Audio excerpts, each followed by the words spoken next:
विभिन्न तरीके से कांग्रेस ने हमेशा हिंदुओं को तोड़ने का प्रयास करा है। राम मंदिर हमको राम मंदिर का टोटला पहना रखा है इन्होंने और कुछ नहीं किया।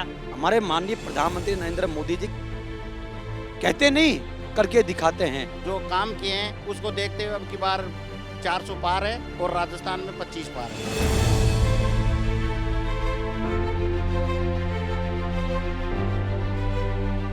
तो 24 की चाल का ये कारवां पहुंच गया है पिंक सिटी। जी हां, पिंक सिटी के नाम से मशहूर जयपुर।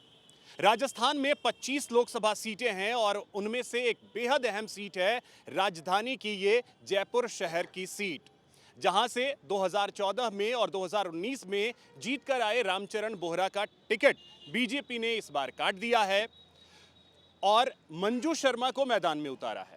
वहीं दूसरी तरफ अगर बात कर ली जाए कांग्रेस की, तो कांग्रेस ने पहले टिकट दिया, फिर कैंडिडेट को हटाया और उसके बाद अब पूर्व मंत्री प्रताप सिंह खाचरियावास को मैदान में उतारा गया है। अब हमारे साथ बीजेपी का भी पक्ष रखने के लिए हैं, कांग्रेस का भी पक्ष रखने के लिए हैं, विश्व हिंदू परिषद से भी समझने की कोशिश करेंगे, उनका भी पक्ष रखने के लिए हमारे साथ है, क्योंकि इस बार का चुनाव जो है वो कई मायनों में बेहद अहम हो गया है। तो सबसे पहले बीजेपी से ही बात करते हैं और पहले मैं बीजेपी का पक्ष रखने के लिए जो हमारे साथ मोहित जी हैं उनके बारे में जरा बता दूं। देखिए, आपको ये नंगे पैर नजर आ रहे होंगे, जरा मैं केडी भाई से अनुरोध करूंगा, केडी भाई जरा सा जूम करके दिखाइए। मोहित भाई जो हैं वो बिना चप्पल बिना जूते के हमारे साथ है। कारण ये है कि इन्होंने कुछ प्रण किया है। क्या प्रण किया है?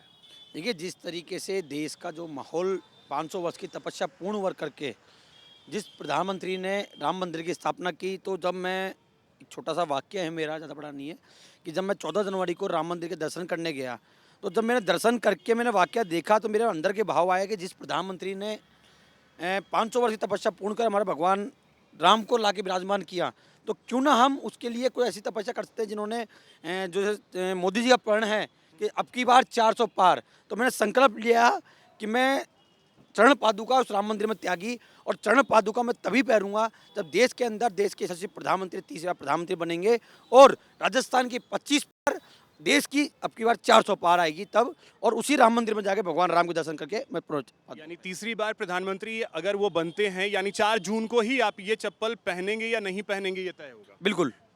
चलिए ठीक है, विश्व हिंदू परिषद से भी जरा सा समझने की कोशिश करते हैं, क्योंकि जैसा इन्होंने मोहित भाई ने कहा कि लगभग 500 वर्षों का जो है वो वनवास खत्म हुआ रामलला का। क्या इस बार के चुनाव में लग रहा है आप लोगों को कि रामलला विराजमान हुए हैं, उसका असर दिख रहा है? देखिए, रामलला विराजमान हुआ है, उसका असर तो तभी हो चुका था जब रामलला को टेंट के अंदर में कांग्रेस सरकार के टेन्योर में रखा गया था। और ये वनवास की बात अगर हम करें तो अभिषेक जी, वनवास तो तब तक हम रोकेंगे जब कांग्रेस सरकार मैदान में उतर के रामलला को वनवास में भेजने की तैयारी हमेशा करती रहेगी। आप इनकी गठबंधन को देख लीजिए, मैं कहता हूँ गठबंधन नहीं है, ये ठग बंधन है। और इसलिए कह रहा हूँ कि इनकी जितनी भी अलायंस है, चाहे वो इंडिया अलायंस का पार्ट बना के इंडिया के नाम पर में अलायंस कर रहे हैं। आप देख ली ममता बनर्जी कल कहा कि भाई मेरे शव के ऊपर से खून बह जाएगा, जान चली जाएगी, सीए आ गया, तो वो नागरिकता कानून की अपराध कर रहे हैं। जिस नागरिकता में हिंदुओं को यहाँ पे नागरिकता देनी पड़ेगी उसका विरोध कर रहे हैं। इनकी डीएम के क्या बात कर लीजिए, एंटी हिंदू डीएम के हो चुकी है। विभिन्न तरीके से कांग्रेस ने हमेशा हिंदुओं को तोड़ने का प्रयास करा है। मुझे लगता है भारतीय जनता पार्टी के नेतृत्व में सनातन आज सांस ले रहा है और सनातन ही इस देश का राज्य भी है और सनातन इस देश का भविष्य है। इस बार का चुनाव क्या सनातन पे? क्योंकि आजकल एक वीडियो जो है सोशल मीडिया पे आपने शायद देखा होगा, बिहार के आरजेडी के नेता हैं तेजस्वी यादव, उनका एक मछली खाते हुए वीडियो वायरल हुआ। आज प्रधानमंत्री ने बाड़मेर में उसका जिक्र भी किया है। क्या सनातन पे ही इस बार का चुनाव और सनातन का कोई मेल ही नहीं है अभिषेक जी। सनातन तो इस धरती की आत्मा है, सनातन तो इस देश का भविष्य है, सनातन इस देश का वर्तमान पुनातर है जिसका कोई अंत और शुरुआत ही नहीं है। चुनाव को सनातन का मुद्दा, हिंदुओं को विभाजन करने का मुद्दा, धर्म के नाम पर देश को विभाजन करने का मुद्दा, वो कांग्रेस पार्टी जो राजनीतिक क्षेत्र में उठी, मुस्लिम लीग का समर्थन करा, हिंदुओं को जेनोसाइड करी, एंटी सिख आंदोलन हुआ 1984 में, किसका नेतृत्व था? गौ रक्षक के ऊपर में गोलियां चलवा दी, किसका नेतृत्व था? उसके बाद आप देख लीजिए राम मंदिर के ऊपर एफिडेविट दिया, किसका नेतृत्व था? तो सनातन तो सत्य है, बात यह है कि ये सनातन को समझ नहीं पा रहे। एक गंभीर आरोप ये लगता है सनातन को आप लोग समझ नहीं पा रहे हैं, इसका जवाब तो लूंगा, लेकिन इस बार राजस्थान में क्या समीकरण बन रहा है? राजस्थान के अंदर मजबूती से कांग्रेस आ रही है। साथ ही साथ ये जो बात कर रहे हैं सनातन धर्म की, तो सनातन धर्म या फिर राजनीतिक जो राम, इनके लिए राजनीतिक मुद्दा है और वहीं जन जन के लिए ये एक धार्मिक मुद्दा है।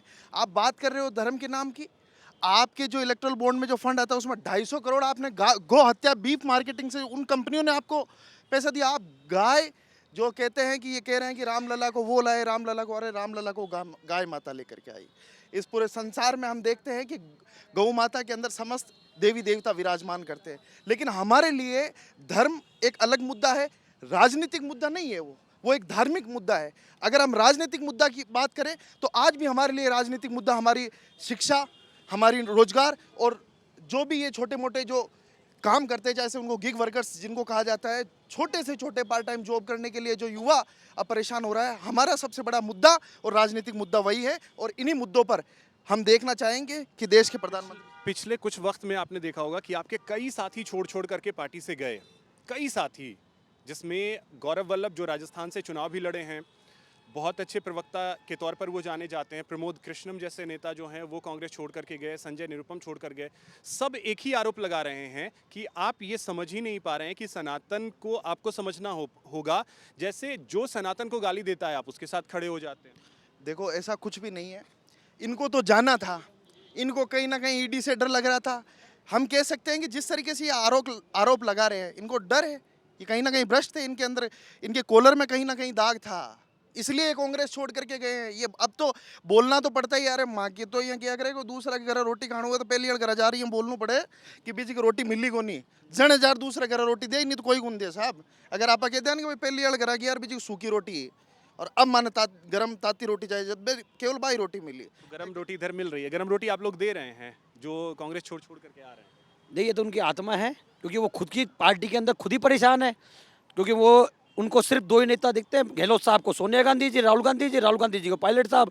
अब वो बेचारे आम नेता क्या करे, तो वो दुखी होकर व्यक्त ना करके वो आ रहे हैं, क्योंकि सनातन उठ रहा है, देश का माहौल उठ रहा है, राष्ट्रवाद की ओर जा रहा है। उन्होंने, आपने देखा कि इनके पास जाके टिकट देने को व्यक्ति हमारे आगे कि हमने कांग्रेस के किसी व्यक्ति को चुनाव लड़ाया, हमने किसी कई राज्यों में तो वो स्थिति बनी है, नहीं, स्थिति राजस्थान कई राज्यों में नहीं बनी होगी, लेकिन अभी नहीं है। यहाँ इतने लोग आए हैं, वो निस्वार्थ से आए हैं और सिर्फ अपने अंतर आत्मा को सुन के वो आए हैं कि मुझे राष्ट्र की सेवा करनी है, सनातन के साथ जुड़ना है और मुझे देश के प्रति समर्पित होना है, इसी को सोच कर आए हैं। ठीक है, जरा लोगों से भी बात करते हैं। आप लोग क्या लग रहा है जयपुर में इस बार? देखो, जयपुर में तो भारतीय जनता पार्टी की सरकार बनेगी और सरकार जीतेगी। पूरे राजस्थान में 25 सीटें आएंगी, क्योंकि मोदी जी ने जो भारत का देश विदेशों में नाम रोशन किया है, राम मंदिर को बनाया है, धारा 370 जो हटाई है, पब्लिक हित में महिलाओं के सशक्तिकरण की जो काम किए हैं, उसको देखते हुए अब की बार 400 पार है और राजस्थान में 25 पार है। क्या राजस्थान में क्या समीकरण? बिल्कुल सर, राजस्थान के अंदर 25 पूरी सीटें हैं जो बीजेपी ठोस बहुमत से जीतेगी, क्योंकि ये इनको तो खुद को अपन वो कांग्रेस वालों को तो खुद पे आत्मविश्वास ही नहीं। बहुत सी जगह ऐसी हैं कैंपेनिंग करने नहीं जाते, वो पहले बाहर कह जाते हैं इस एरिया में नहीं जाएंगे। क्यों नहीं जाएंगे? अरे यार ये तो बीजेपी वालों का। अरे आप जाओ, प्रयास करोगे जब भी तो पता चलेगा ये बीजेपी है, कांग्रेस है, तो इनके मन में खुद ही डर है, वो क्या चुनाव जीतेगा आप बताएं, खुद ही सोच सकते हैं इस चीज़ को। तो इस तरह का डर उनके पहले से ही मन में बैठा हुआ है। तो राजस्थान में मतलब 25 की 25, क्योंकि इतनी कॉन्फिडेंट तो बीजेपी भी नजर नहीं आ रही। नहीं, कॉन्फिडेंट तो नहीं है। देखो, अपन कयास लगा सकते हैं, एक दो ऊपर नीचे तो सब जगह चलता है। 10 सालों में विकास लगा है, क्योंकि 10 साल का कार्यकाल हो गया नरेंद्र मोदी का, विकास दिखा है। हाँ, विकास हुआ है और अंतर्राष्ट्रीय लेवल पर मोदी जी का नाम हुआ है। पहले कांग्रेस शासन में जो प्रधानमंत्री रहे थे उनको दूसरे देश के प्रधानमंत्री मच्छर समझते थे। अब मोदी ने जो नाम किया है सब जगह सारे देशों को अपने फेवर में लिया है। आतंकवादी की उनको समझाया है कि पाकिस्तान में आतंकवादी पल रहे हैं। कैसे आप देखिए, मालदीव से रिश्ते ख़राब हो रहे हैं, नेपाल से रिश्ते ख़राब हो रहे हैं, चाइना से रिश्ते ख़राब हो रहे हैं। देखो, घर में कुछ बर्तन होते ही हैं, खटकते ही रहते हैं, ये तो आम बात है। पड़ोसी है ना, ये सभी तो पड़ोसी हैं। पड़ोसी। कहा जाता है कि पड़ोसियों से रिश्ता अच्छा रखें। हाँ, सब धीरे धीरे आएंगे। आप देखिए, अभी तो मोदी जी का टेलर है, वो कहते हैं अभी तो टेलर है। देखिए अभी तो 5 साल में मेरे जो सपने हैं, मैं अब जनता के हित के लिए, राष्ट्र निर्माण के लिए और राष्ट्र हित के लिए मैं काम कर। ज़रा आप समझने की कोशिश करेंगे, बात ट्रेलर की हो रही है और हमने ये अक्सर देखा है कि दावा किया जा रहा है कि तीसरी बार हम सरकार बनाने जा रहे हैं, लेकिन कुछ और बातें कही गई हैं, जिसमें एक चर्चा काफ़ी ज़्यादा होती है पीओके को लेकर के, एक चर्चा काफ़ी ज़्यादा होती है एनआरसी को लेकर के और यूसीसी को लेकर के, उसकी दिशा में भी सोचा जा रहा है। देखिए, प्रधानमंत्री जी ने संकल्प पत्र बनाने से पहले ही ये कहा था कि मैं अगले 100 दिन का रोड मैप एडवांस में तैयार कर चुका हूँ। यानी आते ही शॉट चालू, हमें काम बनाने की नहीं। जो 100 दिन का रोड मैप हमने बनाया है, आप जिसकी बात करें पीओके, यूके, कृष्ण मंदिर, ज्ञानवापी, यूसीसी, सारे ओवरऑल 6 तारीख को जैसे शपथ लेंगे 7 तारीख से तारीख फिक्स कर रखी फेक से। इतना कॉन्फिडेंस कैसे? सर हमें ये देश की जनता है, जनता ने तय कर रखा है मुझे किस ओर जाना है। आज तक के इतिहास में सबसे बड़ा मूवमेंट देश में होगा और हमारे माननीय प्रधानमंत्री नरेंद्र मोदी जी कहते नहीं करके दिखाते हैं। 70 साल के विकास को 10 साल के अंदर कवर करना, आप देख सकते हैं आज तक के इतिहास में कितना कवर हुआ है। ठीक है, अब ज़रा सा आपसे समझना चाहूँगा कि क्या कुछ चीज़ें ऐसी रही हैं जिसने कांग्रेस के लिए परेशानियां खड़ी की हैं, जिसमें सनातन को लेकर के जो बयान आए, चाहे वो स्टालिन की तरफ से बयान आए हों, डीएमके की तरफ से जो बयान आया था, इसके बाद हमने कंटिन्यूअसली देखा कि कांग्रेस के नेताओं ने दूरी बनाई, वो चीज़ें उनके खिलाफ जाती हुई दिख रही हैं। बिल्कुल, वहाँ आप देखिए अभिषेक जी, कांग्रेस के नेताओं का दम घुटने लग गया। आज गौरव वल्लभ ने कांग्रेस पार्टी को छोड़ा, उनके प्रवक्ता थे, क्या बोलते हुए छोड़ा कि सनातन विरोधी नारे मैं नहीं लगा सकता। प्रमोद कृष्णन आचार्य ने कांग्रेस पार्टी को छोड़ा, क्या बोलते हुए छोड़ा कि राम की बात करो तो देशद्रोही हो जाते हैं। और उन्होंने ये भी कहा कि मेरे पे तो सबसे बड़ा बोझ था जो कांग्रेस पार्टी ने हटा दिया, उनकी वहाँ से कांग्रेस पार्टी से उनको निष्कासित करके। आप लोग क्या देश के सेंटिमेंट को, देश के मूड को समझने में कहीं कमी कर रहे हैं? क्या यही कारण रहा कि आप देखिए राजस्थान जहां आपकी सरकार थी 6 महीने पहले, यहां से आप सत्ता से बाहर हो गए, छत्तीसगढ़ में आपकी सरकार थी वहां भी सत्ता से बाहर हो गए। देखो अभिषेक जी, जैसा अभी आपने मुझसे पहले जो वक्ता थे उनसे पूछा कि भाई इतना कॉन्फिडेंस कहाँ से, तो इतना कॉन्फिडेंस तो पता है ईवीएम हम कर लेंगे। इतना कॉन्फिडेंस तो इसलिए है, आने वाले 100 दिनों का, इसलिए इनके पास में रूट मैप तैयार है। ये तो देश के लोकतंत्र को और संविधान को मारने का काम कर रहे हैं। इनको जनता के सेंटिमेंट से इनको कोई मतलब नहीं है। अरे लोग भूखे मर रहे हैं, आप कहाँ देखो। हम कॉन्फिडेंस है तो ईवीएम है। 2018 में आपने सरकार बनाई तब किसकी ईवीएम थी? किसकी? 2018 में राजस्थान 90 सीटें आई। किस तरीके से इन्होंने सरकार गिराने का काम किया, ये तो आप कहीं पे भी जाकर के देखो, बंडल फेंको तमाशा देखो, ये वाला इन्होंने सिस्टम अपना रखा है। लेकिन ईवीएम वाला जिन इस बार चुनाव से पहले ही निकलेगा। ईवीएम इस बार पहले निकल जाएगा। 16 तारीख को सुप्रीम कोर्ट में सुनवाई है इसमें मामले में, सुप्रीम कोर्ट क्या बोलता है वो भी हम देखेंगे। तो मतलब एक चीज बताइए तो फिर, मतलब जो कर्नाटक में आप जीते, तेलंगाना में आप जीते, कर्नाटक में आपकी सरकार आई, तेलंगाना में आपकी सरकार आई, हिमाचल में आप जीत करके आए, वहाँ ईवीएम का क्या सीन? इन जगह देखो आप कि सबसे लास्ट राउंड में यहाँ पर चुनाव हुए हैं, ये भी हमारे को देखने को समय थोड़ा कम मिल पाता है, समय नहीं मिल पाता तो कर लेते हैं। मतलब एक दो राज्य मतलब दे देते हैं। नहीं, इनका कहना ये है कि लास्ट राउंड में था, फर्स्ट में इनके चोर चोर कुछ नहीं और दूसरे पे डालो भंडा, तो ऐसा इनका कहना है और कुछ नहीं है। भाई घोटाले आपके कितने थे? जल जीवन मिशन का घोटाला किसका था? हमने थोड़ी किया, केंद्र का पैसा हमने राजस्थान के अंदर ईआरसीपी के लिए, जल जीवन के डेवलपमेंट के लिए दिया, लेकिन महेश जोशी जी घोटाला कर गए। अब जब ईडी की जांच बैठ रही है तो सब ईडी मार रही है ऊपर से, तो घोटाला करने का काम इनका है, हमारा थोड़ा ना है। हम तो सिर्फ और सिर्फ देश की जनता के लिए काम करते हैं, स्वच्छता से। ईआरसीपी को राष्ट्रीय दर्जा मांगा जा रहा है, वो भी तो आप नहीं दे दिया ना, कहाँ दिया अभी तक? राजस्थान में क्या अगले शॉट में ईआरसीपी को हमने कहा ना, अगले शॉट में सर, पहले बाकी अगले शॉट में हमने कहा ना, अगले शॉट में देंगे ना हम। अगली बार अगर मैं आऊं तो ईआरसीपी को राष्ट्रीय दर्जा मिला होगा। सर हमने पहले कहा राजस्थान में लागू करी चुनाव से पहले, हमने जो कमिटमेंट लोगों से भी बात करते हैं, जरा समझने की कोशिश करते हैं कैसा रहा है 10 साल का कार्यकाल। आप लोग वोटर हो, वोटर लिस्ट में नाम नहीं है, चलिए ठीक है कोई नहीं, आप लोगों का नाम वोटर लिस्ट में तो है। क्या इस बार लग रहा है माहौल? माहौल तो अभी सर चल रहा है, लेकिन बीजेपी ही जीतेगी जहाँ तक। तो 10 साल का कामकाज मोदी सरकार का कैसा लगा? सर सही है, अच्छा है काम है मोदी सरकार का। कौन कौन से काम अच्छे लगे हैं? जो भी चला रही है मोदी सरकार काम तो अच्छे ही चला रही है, अभी जो भी कर रही है काम अच्छे कर रही है मोदी सरकार। बाकी अब चुनाव है राजस्थान में और पूरे आप देश में, क्या इसका बेनिफिट रहता है। आपका वोट कहाँ, जयपुर में है? जयपुर में, जयपुर में क्या लग रहा है? जयपुर में तो सर अब मुख्यमंत्री अपना यहाँ की बन गया, जब बीजेपी का बन गया है तो केंद्र सरकार में भी बीजेपी रहेगी, इसको कोई हटाने वाला नहीं है। 2024 में तो पक्का ही बीजेपी ही है, इसको कोई नहीं हटाने वाला। राजस्थान में कहा यह जा रहा है कि देखिए 3-4 सीटों को लेकर काफ़ी ज़्यादा चर्चा हो रही है। बाड़मेर में देखिए रविंद्र सिंह भाटी, नागौर में हनुमान बेनीवाल पिछली बार बीजेपी के साथ थे, इस बार कांग्रेस के साथ हैं, तो वो सब कुछ असर डालेगा? अब ये देखो लोकेलिटी का फ़र्क तो देखो पड़ता है, और जिस हिसाब से आप जैसे रविंद्र सिंह भाटी जी की बात कर रहे हैं, अब उनकी पॉपुलैरिटी इतनी थी, उनको बीजेपी में इन्होंने शामिल किया और वो बढ़िया बहुमत से जीते भी हैं। और पहले उनको इन्होंने किसी तरह का प्रलोभन दिया होगा, जब भी तो आदमी आगे बढ़ता है। अब उनकी पॉपुलैरिटी है तो वो भी अपना प्रयास कर रहे हैं, फर्स्ट बार आए हैं तो वो अपने को बेटर से और बेटर साबित करने की कोशिश कर रहे हैं। तो उन सब का असर पड़ेगा? हाँ देखो, ये जो एक नेता अपने आप में अपना कुछ वजूद रखता है, उसका तो देखो चाहे बीजेपी का हो या कांग्रेस का हो, दोनों पार्टियों थोड़ा बहुत तो सर फर्क पड़ता ही है। पड़ता ही पड़ता है किसी भी ठीक है, अब यही चीज़ मोहित जी आपसे समझना चाहूँगा। देखिए, आप कॉन्फिडेंट दिख रहे हैं, लेकिन चुनौतियाँ आपके लिए कम हैं नहीं। चाहे आप बाड़मेर चले जाएं, नागौर चले जाएं, ये ऐसी सीटें हैं, दौसा चले जाएं, ये ऐसी सीटें हैं जहाँ पे आपके लिए मुश्किलें काफ़ी ज़्यादा हैं। रविंद्र भाटी, कहा यह जाता है कि वो प्रधानमंत्री से ही इन्फ्लुएंस्ड हैं, लेकिन वो आपके अगेंस्ट अब खड़े हो गए हैं। नहीं देखिए, जनता का अधिकार है सर, ये तो जो जनता फैसला करेगी वो है, लेकिन हम हमारे काम को लेके जा रहे हैं। नरेंद्र मोदी जी के नेतृत्व में पश्चिमी राजस्थान में जो काम हुए हैं उसको लेके जनता वोट देगी। आपने देखा नरेंद्र भाटी जी कल तक जिनको आइडल मानते थे, मानवेंद्र सिंह जी जसोल, तो पार्टी में घर वापसी आ चुके है ना। तो आप देख सकते हैं, तो जनता तय करेगी पूरा, और नरेंद्र मोदी जी के कामों को वोट मिलेगा। देखो, माहौल बनाना, आगे बढ़ना, ये हर एक नेता का काम है। वो अपना काम कर रहे हैं, हम हमारा काम कर रहे हैं, लेकिन सिर्फ भीड़ से एक अंदाज़ा लगाना नहीं कह सकते हम, कि भीड़ के अंदाजे से हम नहीं कह सकते कि हम चुनाव वो जीत रहे हैं, क्योंकि हमारा चुनाव नहीं जीत रहे हैं, लेकिन वो कहते हैं ना, पसीना ला देना सर पे, माथे पे बल ला देना, वो वाला तो स्थिति। नहीं नहीं सर, ऐसा कुछ नहीं है।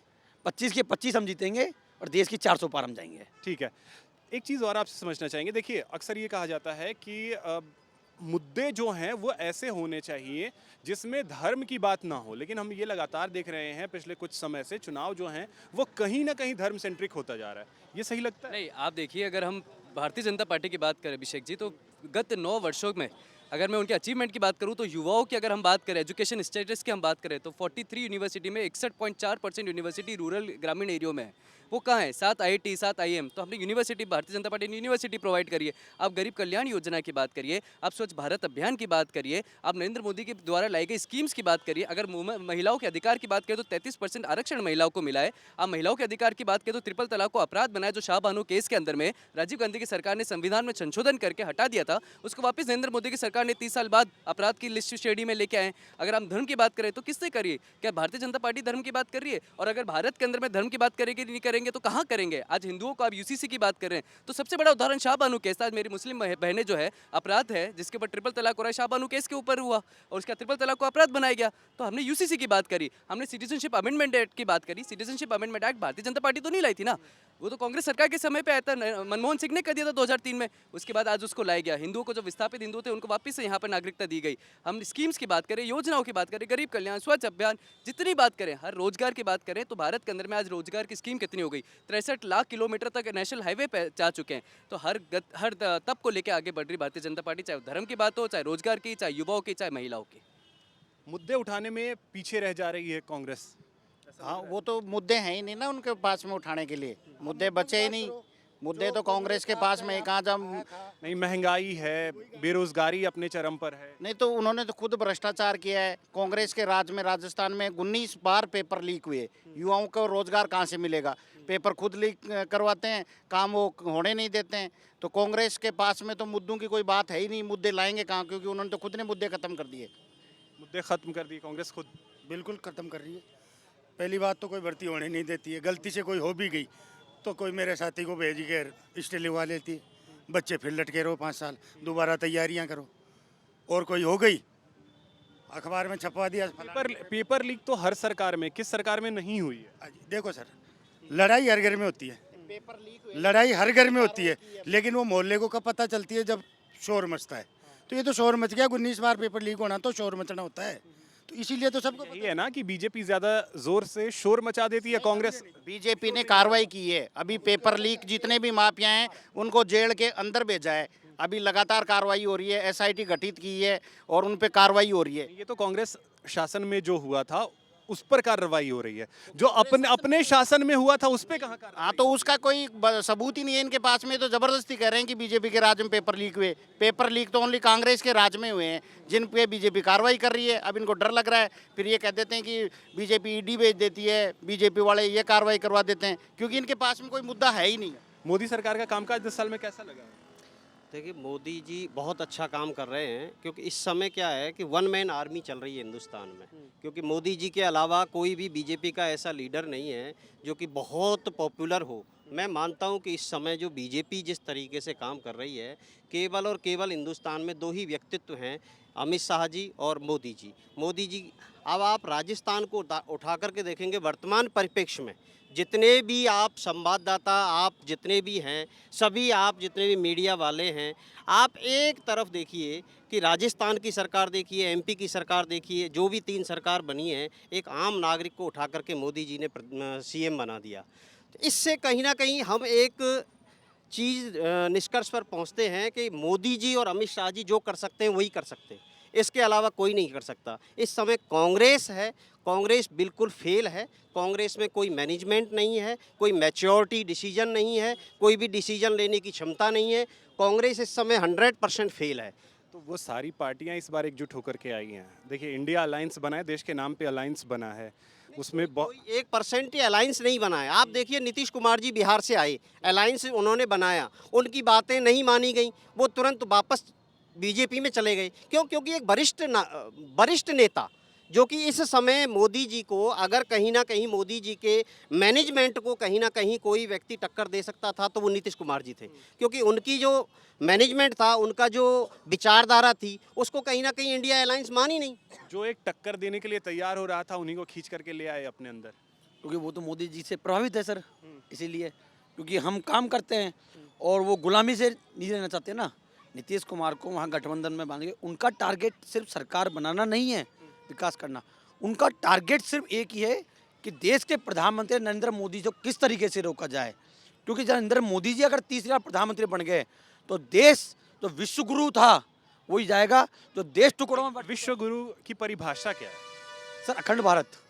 विश्व गुरु मतलब अफगानिस्तान तक देश का विस्तार, जो देश का टुकड़े करने का काम किया, चाहे पाकिस्तान, अफगानिस्तान, चीन, जो टुकड़े किए हैं, हमारा मकसद है अखंड भारत को एक करना। क्योंकि भारत कितना सा नहीं, भारत बहुत बड़ा है? और अखंड भारत को एक करके भगवा स्थापित करना और देश के सनातन को स्थापित करना और देश को एक उस बल पर ले जाना जब विश्व के अंदर जब भी बात आए तो भारत एक पुनरुत्थान की ओर हो जाए। और यह काम देश के यशस्वी प्रधानमंत्री आदरणीय नरेंद्र मोदी जी के नेतृत्व में हो रहा है। क्योंकि आप देख रहे हैं, चाहे अमेरिका जाने की बात हो, चाहे लंदन जाने की बात हो, चाहे ब्रिटेन की बात हो, ब्रिटेन का प्रधानमंत्री एक इंग्लिश होता, लेकिन वहाँ सनातन की बात संसद के अंदर बैठ के करता है। तो आप देख सकते हैं कि अब ये विश्व गुरु की ओर बढ़ रहा है भारत। नहीं तो आरोप यही लगते हैं ना कि आप सियासत ही धर्म की कर रहे हैं।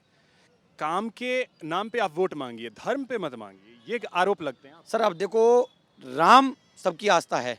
अब आस्था को अगर वो मानते हैं तो उन्होंने तो राम पे भी सियासत की। हमने कहा श्री राम, तो उन्होंने जब मुद्दा ही नहीं मिला तो साहब जय सिया राम बोलो।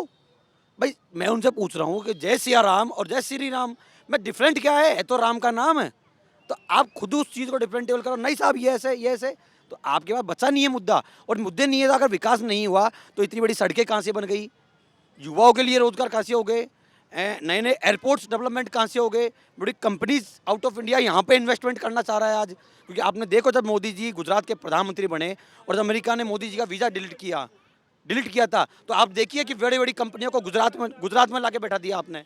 हम यहाँ पर नौकरी मांगते हैं तो वो कहते हैं राम मंदिर। हम यहाँ पर किसान मांगते कुछ मांगता है तो फिर कहते हैं राम मंदिर। हम यहाँ पर रोड के लिए कहते हैं तो राम मंदिर। हम यहाँ पर ट्रैफिक के रूल्स के लिए सही कहते हैं राम मंदिर। राम मंदिर हमको राम मंदिर का टोटला पहना रखा है इन्होंने, और कुछ नहीं किया। और जब रेलवे में 7 साल हो गए, अभी तक वैकेंसी नहीं है। रेलवे की जॉब तैयारी करते करते हम थक चुके हैं। और फिर यूपीएससी की वह भी कुछ नहीं हुआ। अभी यूपीपीएससी का एग्जाम पोस्टपोन कर दिया क्योंकि वहाँ पर भी लीक हो रहा है। ये लीक की यहाँ पर कहते हैं, लीक की तो हर जगह है। युवा का दर्द है, ये जरा बताइएगा, क्योंकि आप हर चीज के लिए राम मंदिर। आपने कहा युवाओं के लिए रोजगार नहीं है, तो स्किल डेवलपमेंट किसने चलाया? क्या गवर्नमेंट जॉब के अलावा अगर एक रोजगार व्यक्ति मुद्रा लोन देके उसको डेवलपमेंट एजुकेशन व्यक्ति को लोन देके उसका रोजगार उपलब्ध करवा रहा है, और वो एक व्यक्ति अगर 10 लोगों को रोजगार देकर डेवलप कर रहा है, तो क्या ये रोजगार नहीं है देश का? ये भी तो डेवलपमेंट ही है आपके लिए। एक युवा को शिक्षित करके, एक तो बीए का व्यक्ति सिर्फ सरकारी नौकरी 5 साल कर रहा है और 5 साल करके फिर भी वो रोडों पर डोल रहा है, और एक देश के यशस्वी प्रधानमंत्री उसको मुद्रा लोन देके 10 लाख का, 5 लाख का, और उसको कह रहे हैं कि आप उद्योग लगाइए, उद्योग लगा के आप डेवलपमेंट करिए और उस प्रोडक्ट को बना के मार्केट में बेचिए। तो क्या ये उद्योग नहीं है क्या, रोजगार नहीं है क्या? तो फर्क इतना सा कि सोचने का नजरिया क्या है। आपने कहा जातिवाद और रोजगारवाद, मोदी जी ने कहा देश की 4 जातियां हैं, गरीब, युवा, नारी शक्ति और शिक्षित। तो 4 जाति के अलावा बाटी मतलब अगर जातिवाद से ऊपर उठ के आता, उन्होंने गरीबी हटाने के लिए कहा ना, युवाओं को आगे बढ़ाने के लिए कहा ना, नारी शक्ति को बढ़ाने के लिए कहा ना, तो नारी शक्ति तो हम कहते हैं कि देश की सनातन की सबसे बड़ी शक्ति है। सरकार की बहुत सारी स्कीम है स्वरोजगार के लिए, आप अपने रोजगार के लिए आगे बढ़िए। सर हम किसान परिवार से आते हैं पहली बात तो, और किसान परिवार वाला पहले ही लोन लेके बैठा है, अब उस लोन को चुकाए या नया लोन लेकर बच्चे को आगे पढ़ाए, उससे अच्छा सरकारी नौकरी में कर रहा है तैयारी, वहाँ पर लग जाएगा तो अच्छी बात है। अब वो सरकारी नौकरी के चक्कर में हम 10-10 साल यहाँ पर थक चुके हैं, कुछ हो रहा नहीं है, और फिर कहते हैं मोदी जी कि हम विकास कर रहे हैं। नहीं सर, सवाई माधोपुर के क्या नरेंद्र मोदी का कामकाज कैसा लगा? गवर्नमेंट जॉब की तो कोई वैकेंसी नहीं आती, हम गवर्नमेंट जॉब की प्रिपरेशन कर रहे हैं। तो राजस्थान गवर्नमेंट तो कांग्रेस निकालती है, बीजेपी ने तो 3 महीने हो गए अभी तो कोई वैकेंसी नहीं निकाली। अभी तो आचार संहिता भी है। उससे पहले तो आचार संहिता नहीं लगी, उसके पहले भी दिसंबर में रिजल्ट आ गए थे, उसके बाद में जनवरी निकला, उसके बाद कहाँ वैकेंसी आई? कोई वैकेंसी नहीं आई। मैं बताता हूँ ये क्या है। अगर मैं आपको बिजनेस टाइम्स की रिपोर्ट बताऊँ सर, तो बिजनेस टाइम की रिपोर्ट बहुत क्लियर है। 1,25,000 स्टार्टअप्स इस देश में आए, रोजगार मेला हाईलाइट हुआ। आज आप एसआईटी की बात करते हैं तो भारतीय जनता पार्टी राजस्थान में जब आई तो जो पेपर लीक हो रहे थे एसआईटी का गठन करा गया। सबसे पहले सब इंस्पेक्टर पेपर लीक हुए तो उसके अंदर में मुलजिमों को, अक्यूज को अरेस्ट करा। कौन सी जाति से आते थे पूछा गया, कौन से धर्म से आते थे पूछा गया। युवाओं की बात करने वाली कांग्रेस ने कितना कर दिया मुझे बता दीजिए। 1,25,000 startup Bharatiya Janata party startup initiative लेके आए। आप रोजगार की बात करते हैं, रोजगार मेला लेके आए। आप तैयारी कर रहे हैं, आप तैयारी करते रहिए, क्यों नहीं करना चाह रहे? लेकिन आप देखिए कि आप स्टार्टअप में जाने चाहते हैं। आप किसानों की बात करते हो, उन किसानों की बात कर रहे हैं जो वहाँ पे आंदोलन करने बैठे थे, जो मर्सिडीज गाड़ियाँ लेके आए थे, जहाँ पे शराबें बटी जा रही थी, जहाँ पर बड़ी बड़ी गाड़ियाँ थी, जहाँ पर रोज आए दिन पिज्जा खाया जा रहा था, उन किसानों की बात करते हैं। एमएसपी की बात करते हैं तो भारतीय जनता पार्टी ने एमएसपी में करा। सर ये भ्रष्टाचार के लिए कहते हैं, भ्रष्टाचारियों को तो खुद अपने पाले में भर के बैठे हैं, और ये भ्रष्टाचार के कहते हैं। आप शरद पवार के बेटे को ले लीजिए, वो भतीजे को ले लीजिए, फिर इधर कांग्रेस के भी यहाँ पर भी, राजस्थान में भी ले लीजिए, सबको भर दिया। जिनको कहते थे चक्की पीसिंग, आज वो चक्की पीसिंग बीजेपी के अंदर है। हो रहा है क्या है सर? बीजेपी मिनी कांग्रेस हो गई है, मिनी कांग्रेस बची है अब कांग्रेस के पास। ठीक है, इसी पॉइंट पे हम अपने कार्यक्रम को खत्म करेंगे और देखना अहम होगा कि 4 जून को देश की जनता क्या फैसला देती है। फिलहाल 24 की चाल में ये था जयपुर का हाल।